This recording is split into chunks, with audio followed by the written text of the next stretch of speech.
How can tiny white crystals, no larger than grains of sugar, completely transform the flavor of an entire bowl of soup?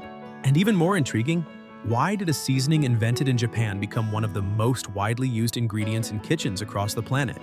The answer leads us to Tokyo, Japan, where 116 years ago, Dr. Kikunai Ikeda discovered the fifth basic taste and developed a method to produce it using a process that relies not on synthetic chemicals, but on living bacteria capable of transforming sugar into pure flavor crystals. Today, you're about to uncover the complete manufacturing process behind this famous seasoning. From extracting glucose out of sugarcane molasses, to bacterial fermentation inside towering steel tanks, to crystallization inside industrial vacuum evaporators. And by the end, you'll understand why producing Ajinomoto uses almost the same biological process as making yogurt, yet creates something entirely different. Let's begin. The production of Ajinomoto doesn't start inside a chemical laboratory. It begins in sugarcane fields, where massive stalks reaching nearly 3 meters tall are harvested, packed with sweet juice. The sugarcane stalks are transported to sugar mills. Their giant steel rollers crush the cane and squeeze out the juice. The extracted liquid is boiled inside industrial kettles until the water evaporates and sugar crystals begin forming. The white crystals are separated. That's the table sugar everyone already knows, but another substance remains behind. A thick dark brown liquid called molasses. Molasses is what's left after nearly all crystallizable sugar has been removed, yet it still contains roughly 30% sugars that refuse to crystallize easily, mainly glucose and fructose. And this leftover liquid becomes the primary raw material used to manufacture Ajinomoto. The molasses arrives at the Ajinomoto plant in large tanker trucks. It is stored inside stainless steel tanks capable of holding more than 100,000 liters. Before use, the molasses passes through a clarification process designed to remove solid impurities using fine mesh filtration systems. The clarified molasses is then diluted with purified water. The ratio is precise: 1 liter of molasses for every 3 liters of water. This dilution lowers the sugar concentration from approximately 30% down to 7.5%. That exact concentration is critical for the next stage. The diluted solution is transferred into fermentation tanks. These tanks are gigantic stainless steel cylinders standing 20 meters tall and 5 meters wide. Each one can hold nearly 200,000 liters. Inside those tanks live billions upon billions of microscopic bacteria. But not just any bacteria. A specific species called Corynebacterium glutamicum. And this bacterium possesses a unique ability. When it consumes glucose in the presence of oxygen, it does not produce alcohol like yeast. It does not create lactic acid like yogurt bacteria. Instead, it produces glutamic acid. Glutamic acid is an amino acid. Amino acids are the building blocks that form proteins. Your body contains 20 different amino acids, and glutamic acid is one of the most abundant. It represents nearly 2% of your entire body weight. But here's the fascinating part. When glutamic acid remains trapped inside proteins, it has almost no taste. Yet once it becomes free and isolated, it activates special receptors on your tongue that detect a flavor which is not sweet, not salty, not sour, and not bitter. It is the fifth basic taste Dr. Ikeda named umami, the Japanese word for deliciousness. Corynebacterium glutamicum continuously produces glutamic acid as long as 2 things remain available: glucose and oxygen. The process works like this. The diluted molasses solution enters the fermentation tank. Then a starter culture containing live bacteria is added. The bacteria immediately begin multiplying while consuming glucose. Every 40 minutes, the bacterial population doubles. 1 becomes 2, 2 become 4, 4 become 8. Within just 12 hours, the tank contains billions of bacteria actively producing glutamic acid. As they grow, the bacteria consume glucose and release glutamic acid directly into the liquids surrounding them. But oxygen is absolutely essential. Without oxygen, the bacteria stop producing glutamic acid. That's why the bottom of each fermentation tank contains air injectors continuously pumping filtered air upward.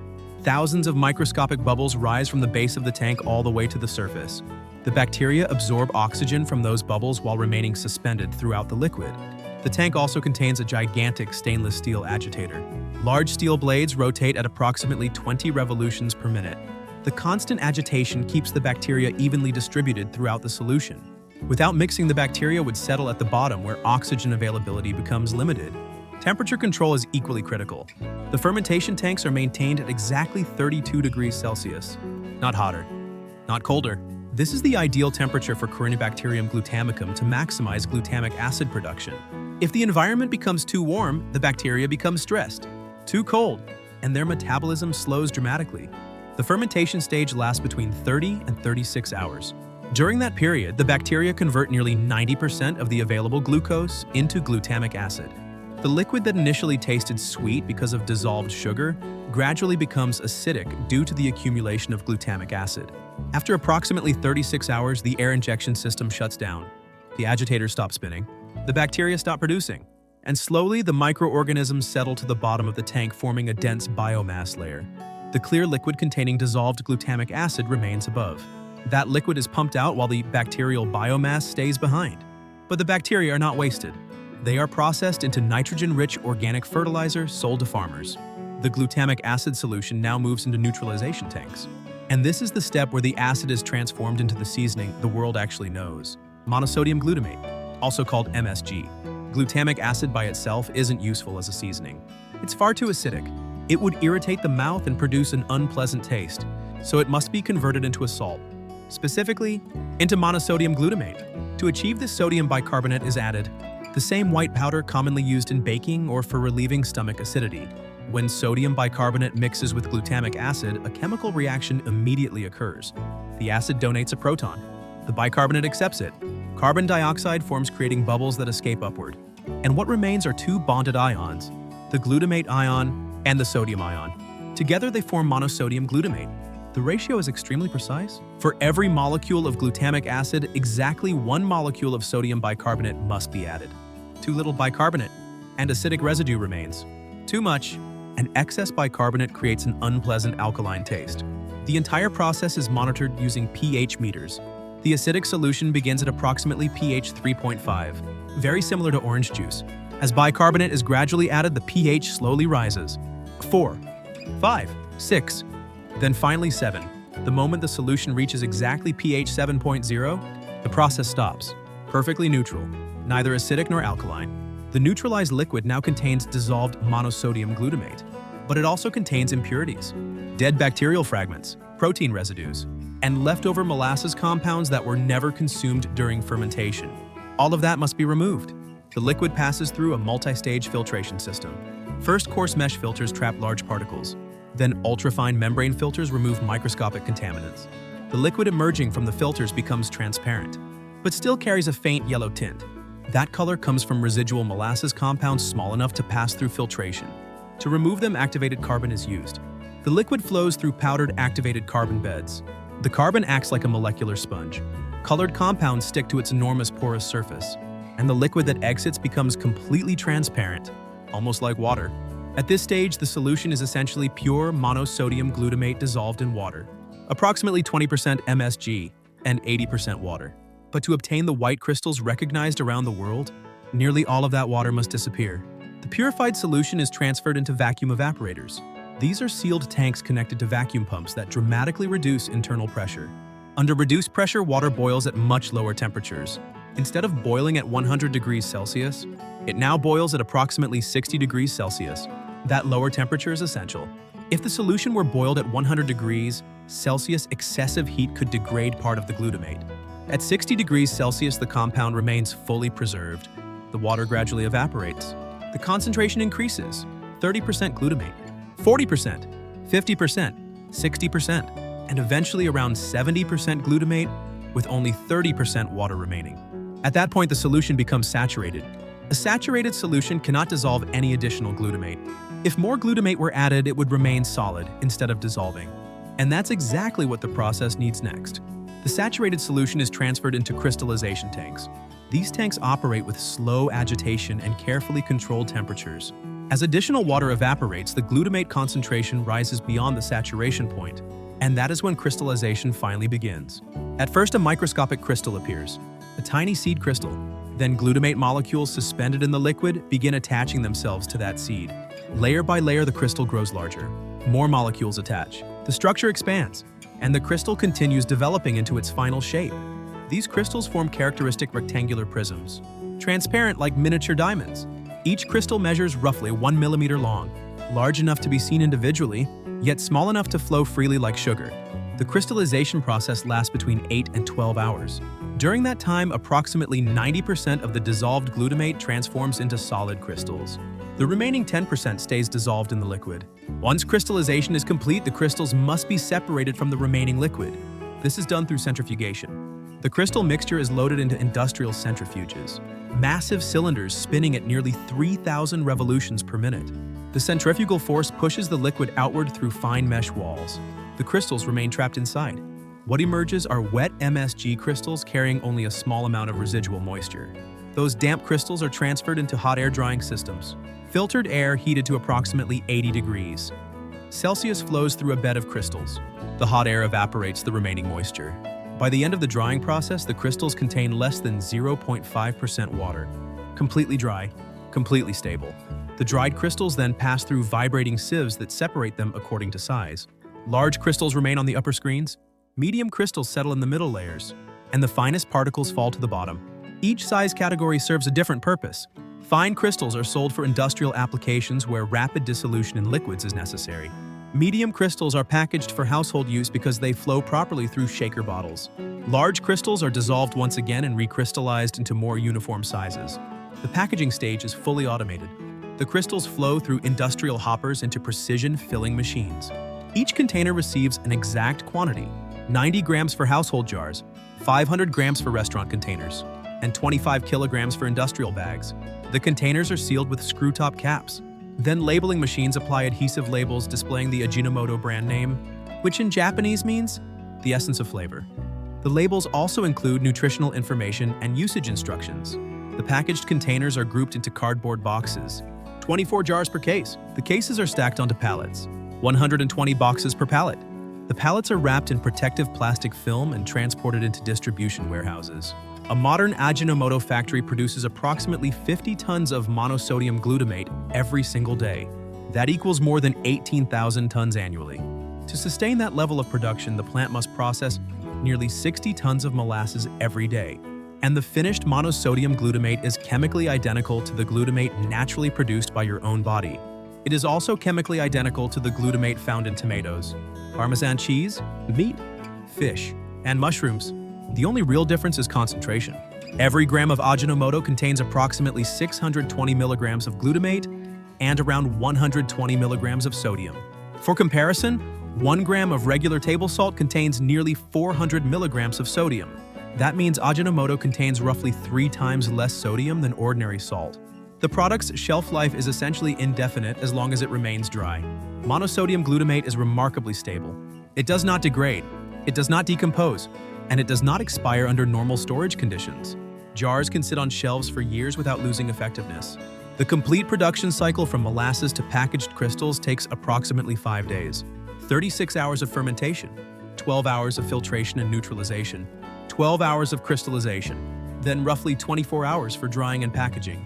But the story behind this process began long before industrial fermentation tanks ever existed. It started in 1908. Dr. Kikunai Ikeda was a chemistry professor at the Imperial University of Tokyo.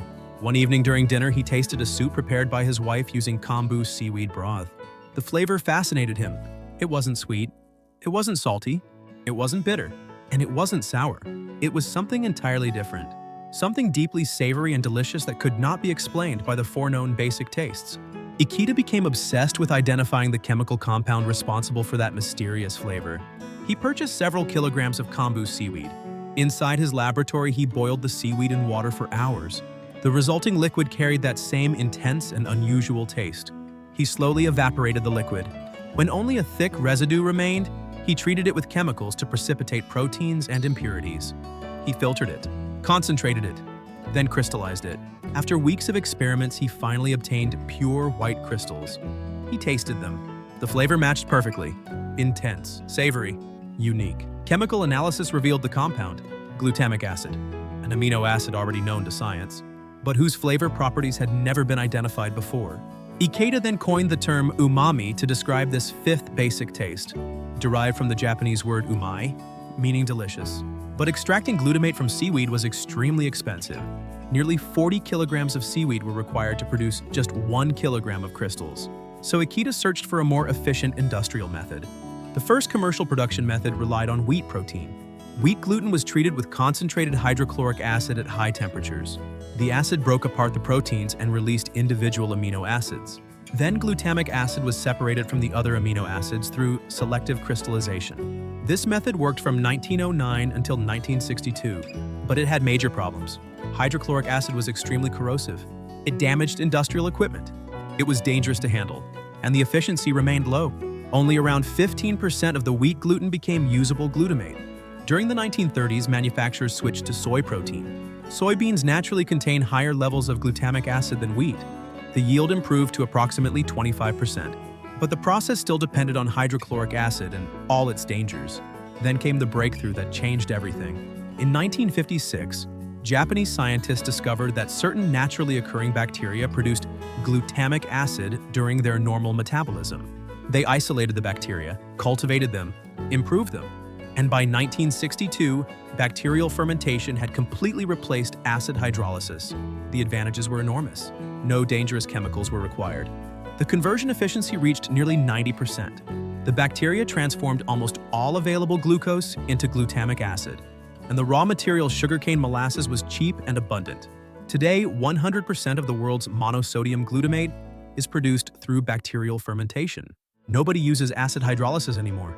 It's more expensive, more dangerous, and far less efficient. Global monosodium glutamate production now exceeds 2 million tons every year. Approximately 94% is produced in Asia.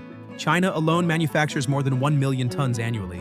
Indonesia, Vietnam, Thailand, and Japan follow behind. MSG is now used in nearly every category of processed food. Instant noodles, soup powders, sauces, dressings, snack foods, processed meats, frozen meals. If you read ingredient labels carefully, you'll often find it listed as monosodium glutamate, or as E621 in Europe. It is also sold directly to consumers for home cooking. In many Asian households, Ajinomoto sits beside salt in the kitchen. A little in the rice, a little in the soup, a little in the stir-fry. The typical serving is about half a teaspoon per portion, roughly 1 gram. That amount provides approximately 600 milligrams of glutamate. For comparison, a medium tomato naturally contains between 250 and 400 milligrams of glutamate. A serving of Parmesan cheese contains even more. Monosodium glutamate has also become one of the most scientifically studied food additives in the world. More than 500 studies have been conducted over the last 50 years. The U.S. Food and Drug Administration classifies it as generally recognized as safe. The European Food Safety Authority has also approved it for consumption. From the white crystals Dr. Kikunai Ikeda first extracted from kombu seaweed 116 years ago, to the massive industrial fermentation systems operating today, monosodium glutamate completely transformed how food is produced and consumed across the globe. What began as the curiosity of a chemistry professor, wondering why a bowl of soup tasted so uniquely delicious, eventually became a global industry worth billions of dollars annually, feeding flavor to billions of people every single day. If you enjoyed this journey through the manufacturing process behind Ajinomoto, subscribe to the channel, activate notifications, and leave a comment telling us which iconic Japanese product you'd like to explore next. Leave a like if you were surprised that living bacteria create these flavor crystals, and share the video so more people can understand the science behind umami. See you in the next one.